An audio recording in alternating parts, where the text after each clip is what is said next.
నజరేయుడైన యేసు నామమున మీ అందరికీ నా వందనాలు. క్రిస్మస్ నుంచి నేర్చుకోవాల్సిన 4వ అంశం మత్తయి సువార్త 2వ అధ్యాయము 2వ వచనాన్ని చూసినట్లయితే, తూర్పు దేశపు జ్ఞానులు నక్షత్రాన్ని వెంబడిస్తూ హేరోదు రాజు దగ్గరికి వచ్చి అడుగుతాడు, యూదుల రాజు ఎక్కడున్నాడు? మేము ఆయనని పూజించేందుకు వచ్చాము, ఇలా నక్షత్రాన్ని వెంబడిస్తూ వచ్చిన్నాము అని.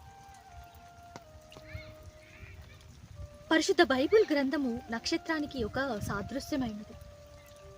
ఎందుకంటే నక్షత్రం జ్ఞానుల్ని ఏ విధంగా యేసుక్రీస్తు వారి దగ్గరికి తీసుకువెళ్ళిందో, నీ ప్రభు అయిన యేసుక్రీస్తుకు నిన్ను దగ్గర చేసేది ఈ పరిశుద్ధ గ్రంథమే. అందుకే 2వ తిమోతి 3వ అధ్యాయము 16వ వచనంలో ఇలాగ రాయబడి ఉంది, ప్రతి లేఖనము, పరిశుద్ధ గ్రంథముండు ప్రతి లేఖనము ఉపదేశించేందుకు, ఖండించేందుకు, తప్పుదిద్దేందుకు, నీతి యందు మనకు శిక్షణ కలుగజేసేందుకు ప్రయోజనకరమై ఉన్నది అని.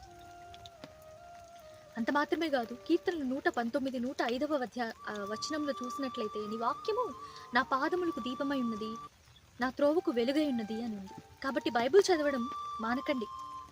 ఎందుకంటే దేవుడు ఏ విధంగా మాట్లాడతాడు, నీ గురించి దేవుడు ఉద్దేశించిన విషయాలు ఏమై ఉన్నాయి అనేవన్నీ కూడా ఈ బైబిల్ గ్రంథంలో పొందుపరచబడి ఉంది. అంత మాత్రమే కాదండి, మీరు జీవితంలో ఎదుర్కొనే ప్రతి ఒక్క సవాలు, ప్రతి ఒక్క సందేహానికి సమాధానాన్ని దేవుడు ముందుగానే ఈ యొక్క పరిశుద్ధ గ్రంథంలో పొందుపరిచి ఉన్నాడు.